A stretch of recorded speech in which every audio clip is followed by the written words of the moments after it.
was Cries, Unheard, Old Testament evidence of Yahwistic child sacrifice. Jeremiah 7:31. Quote, "They have built the high places of Topheth in the valley of Hinnom, so they could burn their sons and daughters in the fire. Something I never commanded, nor did it even enter my mind." Unquote. This is also Yahweh in Ezekiel 20, verses 25 to 26. Quote, "I also gave them over to statutes that were not good, and ordinances by which they could not live." This is the Israelites he's speaking of. "And I pronounced them unclean through their gifts, the sacrifice of every firstborn in the fire, so that I might devastate them, in order that they would know that I am the Lord." Unquote. Exodus 13:2. Quote, "Consecrate to me every firstborn male. The firstborn from every womb among the Israelites belongs to me, both of man and beast." That is Yahweh speaking. Exodus 22, verses 29 to 30. This is Yahweh speaking again. Quote, "You must not hold back offerings from your granaries or vats. You are to give me every firstborn of your sons. You shall do likewise with your cattle and your sheep. Let them stay with their mothers for 7 days, but on the 8th day you are to give them to me." Unquote. Like the 7 days of creation, and upon the 8th, rebirth through destruction occurs. Funnily enough, we see the modern occult proponents of abortion state likewise that it is a sacrament in which the eternality of life is continued through the sacrifice. Naturally, this is a very ancient theological theme, but it seems to have stemmed from the land of Canaan, in its most original sense, child sacrifice in general, for that matter. Perhaps, though, this is just to bring them into the priest class, this idea or concept of consecration, and thus consecrate them in that manner. Well, we get the answer for this in Leviticus 27, verses 28 to 29.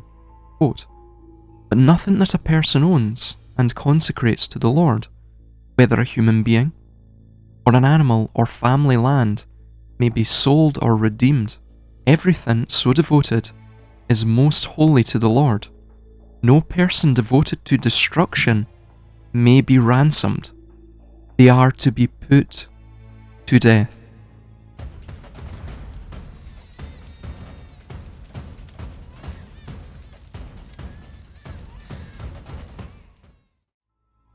The term destruction and consecrate in the original Hebrew implies something that is irrevocable, as per the context, but I presume the authors wished to make it plainly clear to the reader that again this was irrevocable.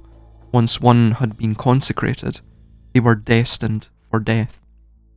We also see in Judges 11 that Jephthah sacrifices his daughter to Yahweh. Where does all of the occult sacrifice of children, animals and adults derive from? From this here, from this book, from the Old Testament, typically as per a kashrut sacrifice, reflective of general pan-Canaanite practices as well. Kashrut just means clean or proper sacrifice. The blood would be drained, and the drained body tossed into the burning brazier as a burnt offering to the Lord. Leviticus 17 verse 6, quote, "The priest is to splash the blood against the altar of Yahweh at the entrance to the tent of meeting, and burn the fat as an aroma pleasing to Yahweh." Again, "and burn the fat as an aroma pleasing to Yahweh." Unquote. The affair of poisons. One of the first major detective works or police investigations, or what we would know it as within the modern day, was the uncovering of the affair of poisons scandal that rocked France in the late 17th century. In Versailles, during the reign of Sun King Louis XIV, there were an anomalous number of deaths amongst the courtier class. Thus Louis XIV charged Gabriel Nicolas de la Reynie, Lieutenant General of the Versailles Guard, to investigate. The case lasted several years, and many occultists and alchemists were arrested on suspicion of these crimes, which they were interrogated, and before long Reynie suspected that there was a larger clandestine organisation to this poison selling and murder by poison.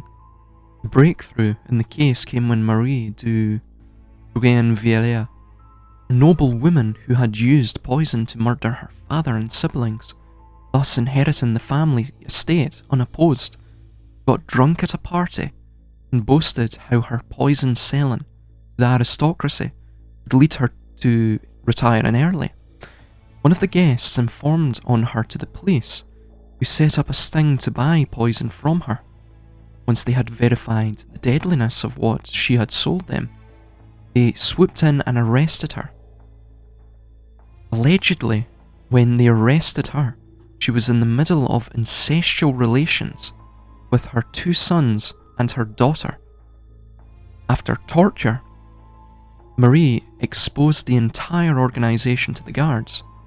The information learned placed Catherine Montvoisin, or Lavoisin, in the centre of a nationwide plot to poison the entire French landed gentry, out with their initiated circles, of course, and the king himself.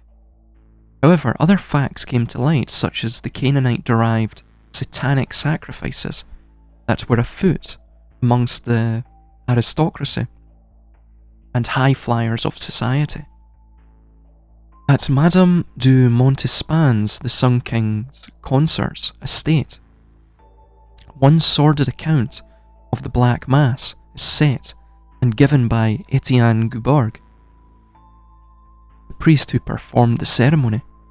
If I may very quickly on Guibourg, it is said of him that, quote, Guibourg was a 67-year-old priest who alleged himself to be the illegitimate son of a nobleman.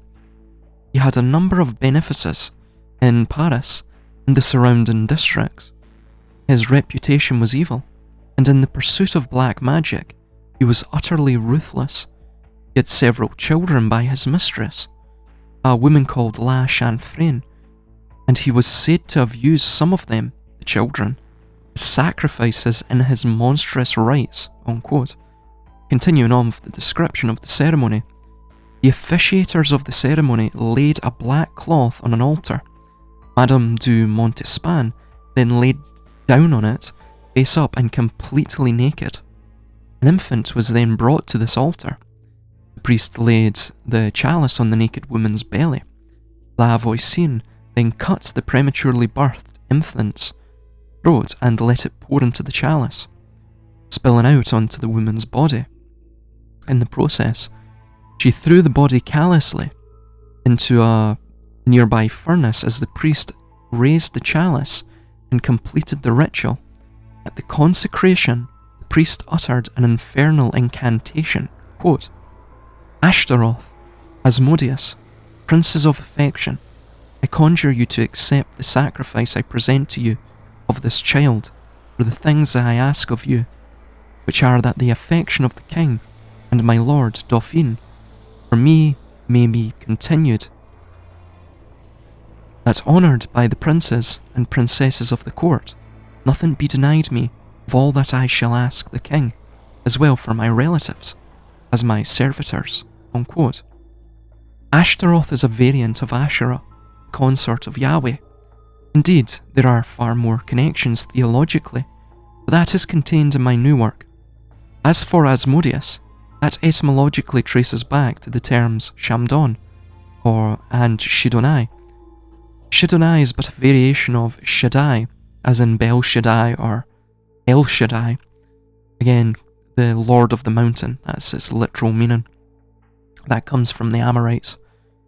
It may also be referencing Adon or Adonai, with the prefix of the Shin letter, thus referencing the name of the Lord, as it is described in 2 Kings 21:7. Asmodeus also appears in the Talmud as the one who built Solomon's temple. Once Solomon captured him in the mountains and pressed him into slave labour, of course. I suspect this Asmodeus is synonymous with Yahweh, as per the preponderance of evidence regarding Yahweh's penchant for blood and child sacrifice. Shidonai may be referring to Sidon as well, an important trade city of Canaan or Phoenicia.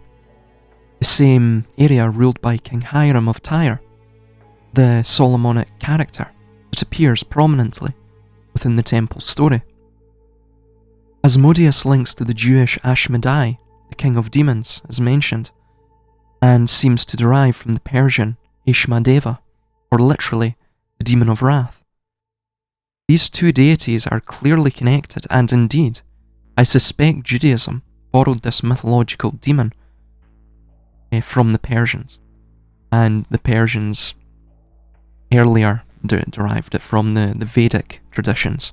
The Devas are a demonic category of spirits within the Vedic tradition as well.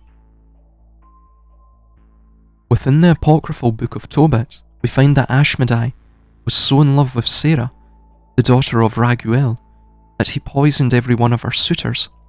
Eventually he was overcome, but look at the use of poison by Asmodeus.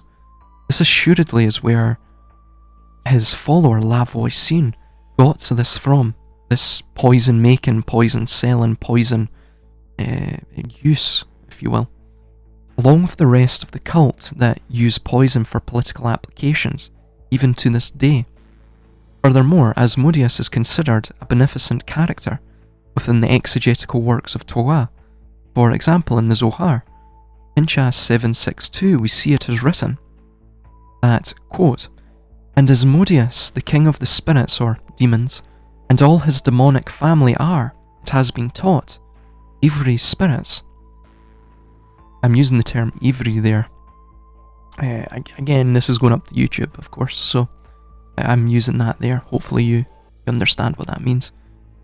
So it's been taught that he is, his family and him are Ivri spirits, for they have submitted to the Torah and the names of the Torah, unquote. On Ashtaroth, it is said of her in the Zohar, Bereshit B, Noah 2:11, quote, "She was called so by those who praised and acknowledged her, and it is written of her, beautiful of all sights, the joy of the whole earth." Tehillim 48, verse 3. But the other nations did not acknowledge her, erected an Asherah of idol worship in her stead. I think this goes to the High German and Anglo-Saxon tradition, in general the West Germanic tradition of what's called Ishtra or Iostra, or even Usturoth, which is again an Ishtar character, the same character of Ashtaroth or Asherah, the mother goddess, or the mountain mother, or the mother of the mountain rather, deity. So continuing on, "And moreover belittled her, as it is written, all that honoured her, yet despised her." Lamentations 1 verse 8. And hence the name Asherah was taken away from her, because they stopped acknowledging her. And to prevent the other idolatrous nations from gaining strength, she is called an altar, which is made of earth, unquote. In essence, to stop the nations from contacting this demon and gaining the strength that the clique had gained from their contact with this demon and her consort, which they called Yahweh. Then she was esoterically referred to as merely an altar, rather than a name of power or even a demonic entity. This implies esoterically that Kabbalists, at the very least, still worship her in secret, as is abundantly clear when one begins to delve into the corpus of evidence on contemporary and early modern occult activity. Although we touch upon King Og of the Amorites within another section of this book, we understand that the Amorites were the founders of Babylon and were the prototypical form of the later Israelite confederation. I have traced them historically, the Israelite and Hyksos, the Amorites that is, of which both are synonymous, and the evidence is overwhelmingly compelling. However, King Og, who was of the Rephaim or giants, was also said to have been the last king of the Amorites, and he was slain by the Israelites under the command of Moses, or Akhenaten, really, is again I detail in another section. In the literary sense and in the extra-biblical sense, The Rephaim, or giants, were referred to as those who erected that tower, referring to the Tower of Babel in the Old Testament, of which Babylon itself was founded by the Amorites, or these giants.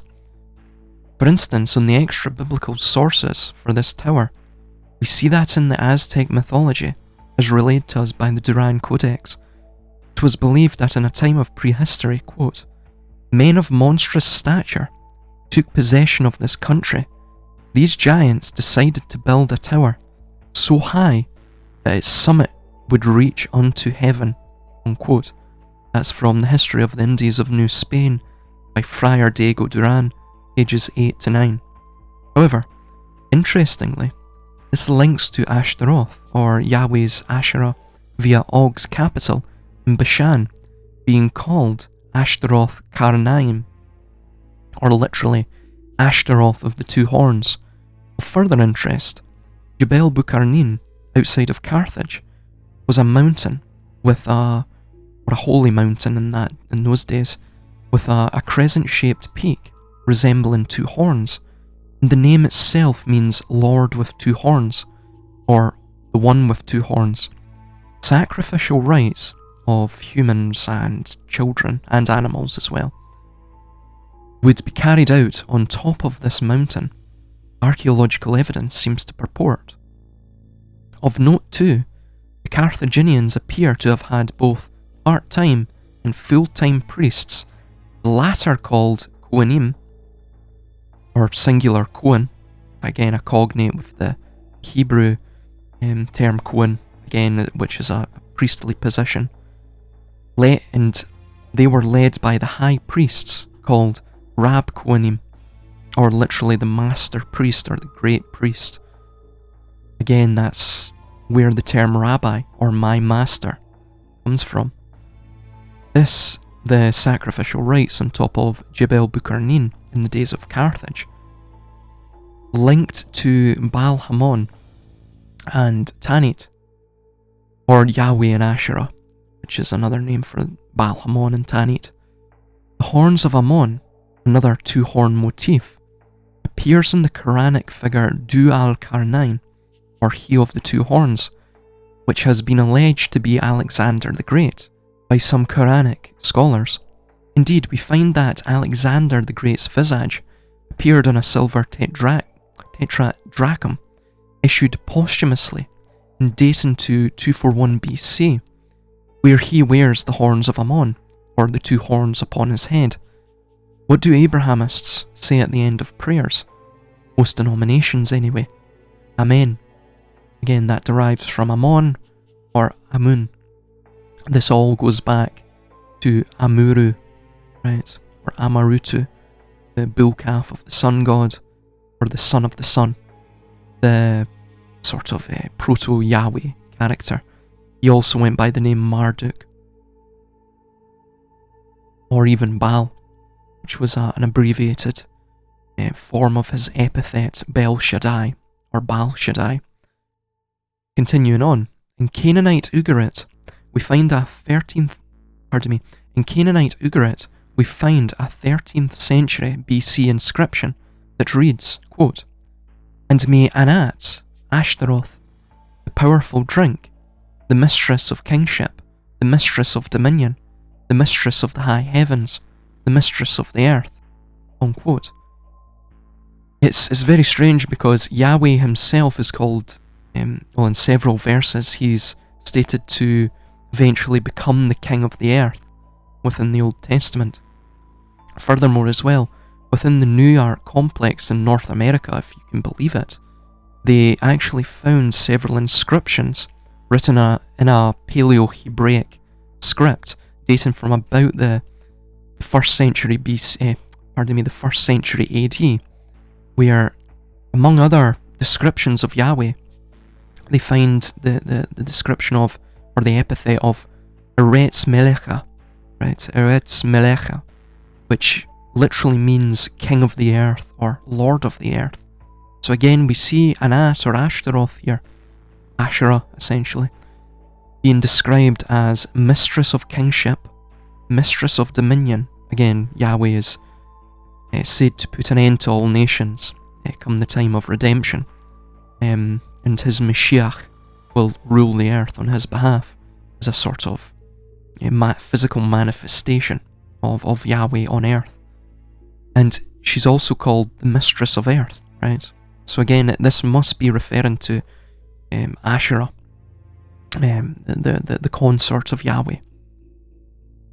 It is also said of Asherah that, quote, "Thus Asherah's children at Ugarit can be called her pride of lions.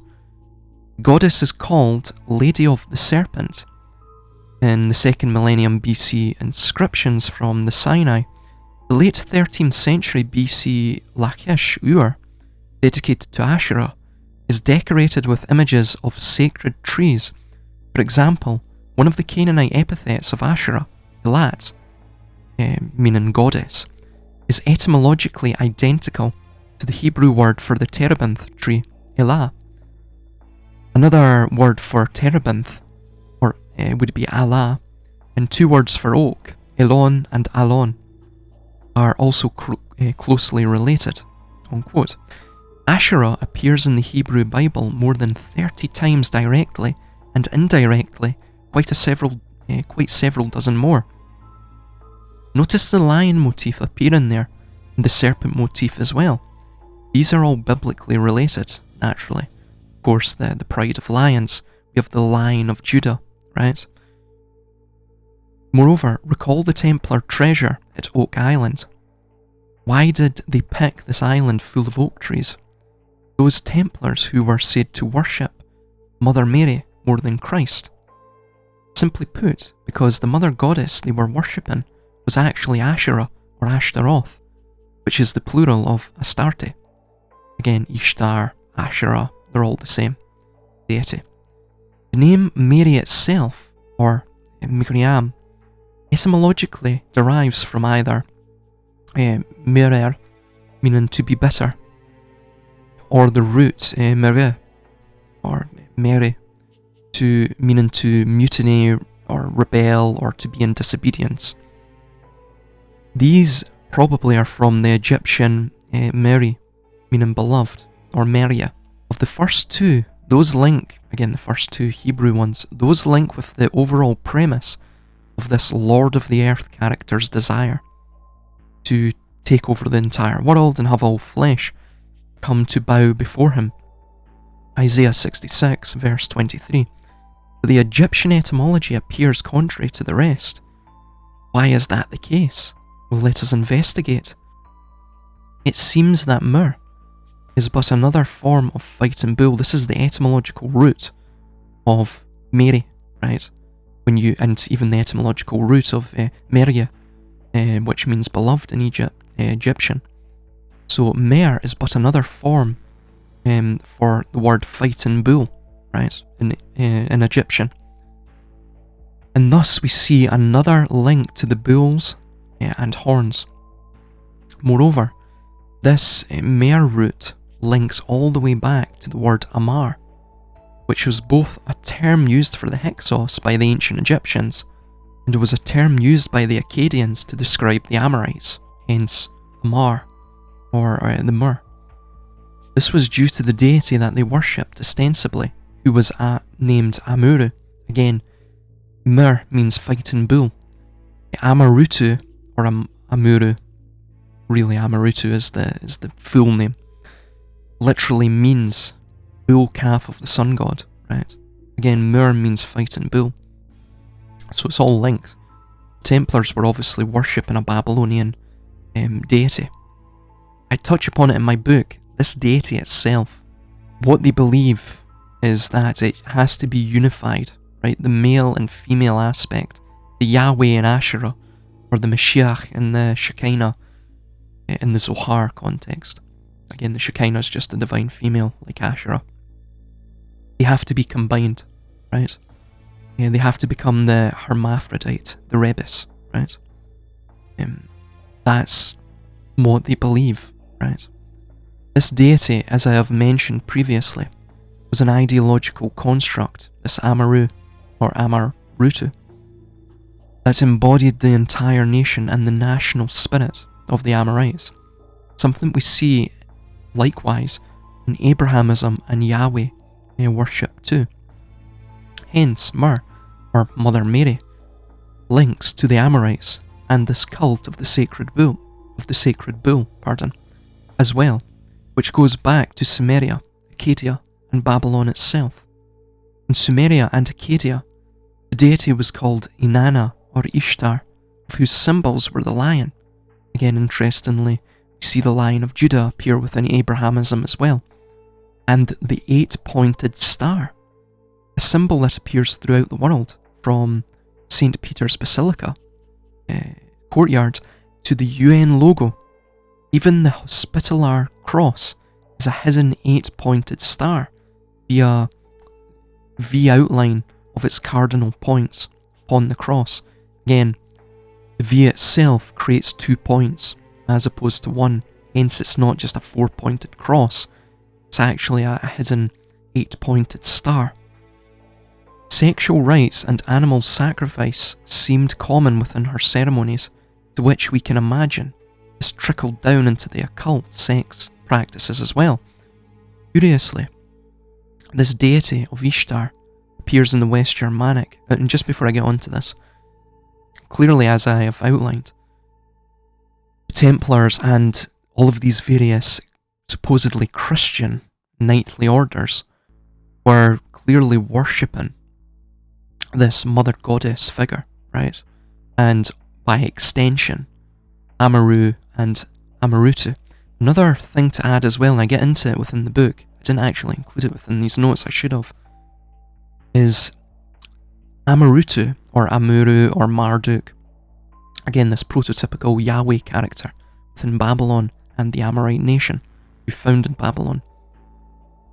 What we find is his temple of Isagila, which literally means in Akkadian, the temple, meaning, E meaning temple, the temple of lofty heights, right? The temple that reaches into the heavens, if you will.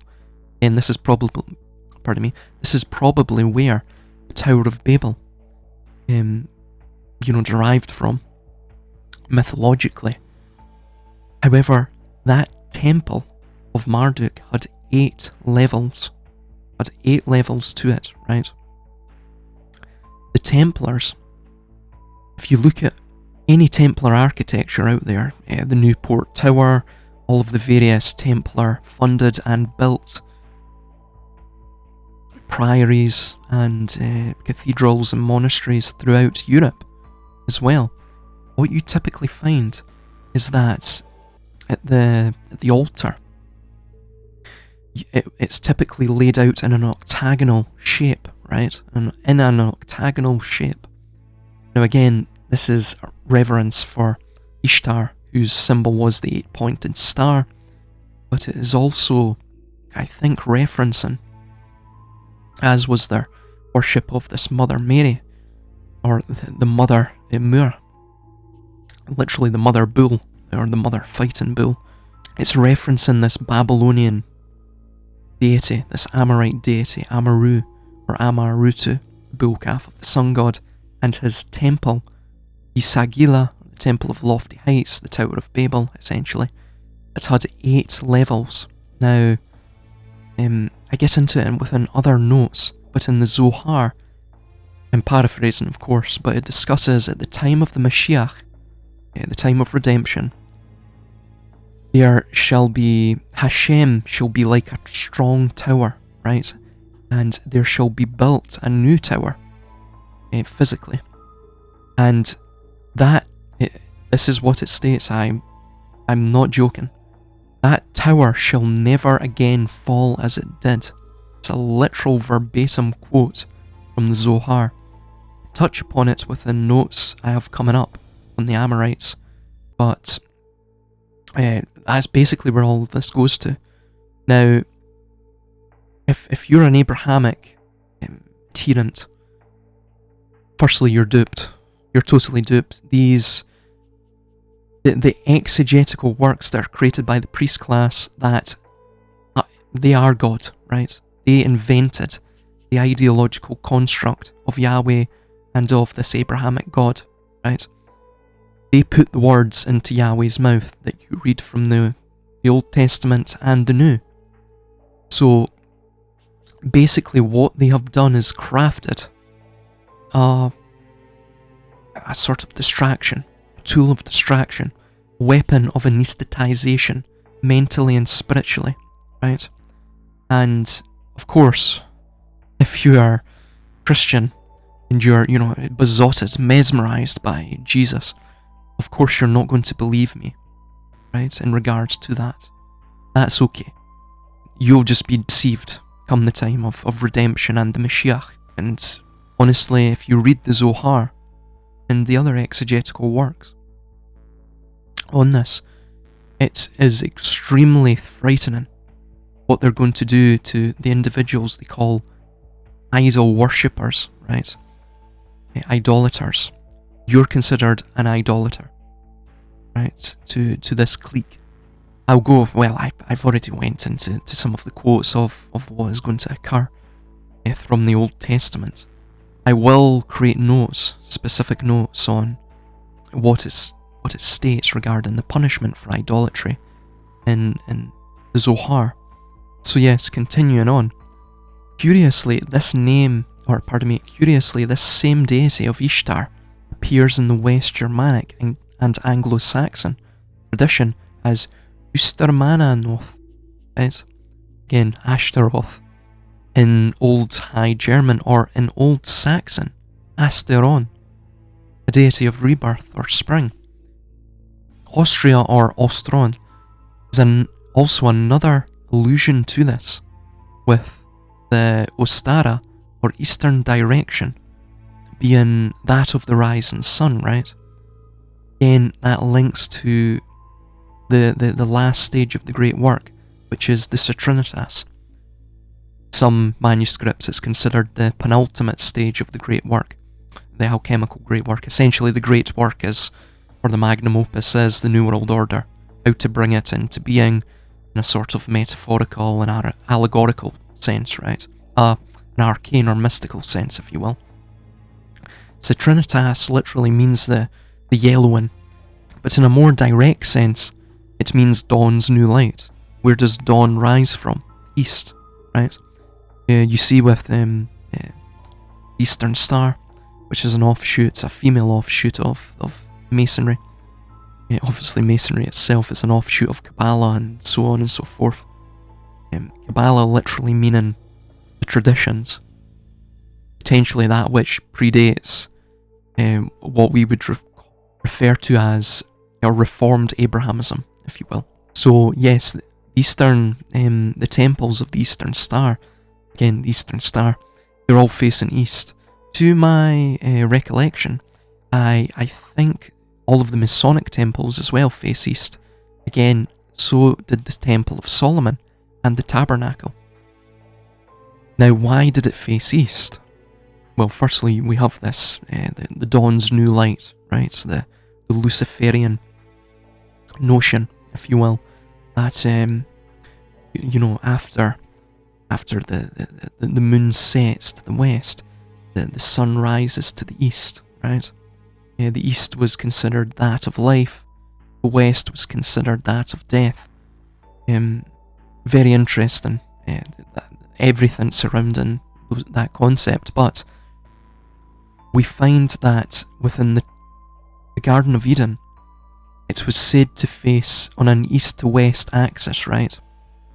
And the cherubim faced east to protect, again from Genesis 3 verses 22 to 24, God set up a cherubim with flaming swords, which is what some of the English translations state. Set up cherubim to guard the boundary, the entranceway of the Garden of Eden. So Adam, man, could not enter again once he was exiled from it, to then eat of the tree of life as well, and thus become like God, to gain immortality as well as knowledge and what have you. So again, that's why it faces east, because it's all about rebellion, as I stated. Mary derives from the Hebrew word merge, meaning to mutiny, rebel, or to be in disobedience, right? Again, the same thing is what we see with the same thing we see within the Tower of Babel story, which is a sort of hubristic rebellion against God, trying to fuse heaven and earth. Now, what does Yahweh desire? Thy will be done on earth as it is in heaven. Within the Shema prayer, Shema Yisrael, Adonai Eloheinu, Adonai Echad, Baruch Shem Kevod, Malkutu Le'olam Va'ed. Right? What does that mean? Hear, O Israel, or the Lord rather, Yahweh. The Lord is God. The Lord is one. Blessed be His name. His kingdom, Malkuto, meaning a physical monarchy on earth, shall be forever and ever. Right? So, what we're seeing is, again in that as well, a fusion of heaven and earth. A kingdom on earth as it is in heaven, which really is a form of idolatry. Create no likeness on earth of that which is in heaven. You don't engage in idolatry because it's a demeaning of the natural hierarchy of the divine and the temporal. So if you bring the divine manifestly into the world via some, bastardized form of it, some likeness of it, as you believe, what you're doing is narrowing the full potentiality of divinity, of the divine creative force of the cosmos, and you're narrowing it down to an earthly or temporal form, which itself is temporary, just like we are. Thus you're making that which is immortal, mortal, that which is immaterial, material. Again, it's pure disobedience, in the deepest sense of the word, and it's also a perversion of the natural order of things, which is, funnily enough, as we see today, something this cult seems to get up to, an inversion of the natural order, because indeed their Lord is not God. That's hence why they have to say their Lord is God. Well, if the Lord was God, simply just call him God. But they don't. They call him the Lord, right? It's very interesting when you begin to look into this all and to pierce the veil of this occluded truth. They have really tried to obfuscate all of this history and their true aims and objectives. However, just to finish this part one of this series off, we're on page 7 of 28 of the notes here. Just to finish off this quote, Proto-Indo-European goddess of the dawn, this is Ostara, is supported both by the evidence of cognate names and the similarity of mythic representation of the dawn goddess among various Indo-European groups. All of this evidence permits us to posit a Proto-Indo-European root of Heosos, or goddess of the dawn literally, who was characterized as a reluctant bringer of light for which she is punished, similar to what one would envision to be a Luciferian deity, as in, like Prometheus, of whom is a light bringer or light bearer. Again, very similar to Lucifer, this Promethean character of Greek mythology. This most probably links to the final stage of the great work, the Citrinitas, or Dawn's New Light, as I've mentioned, within the theurgical process.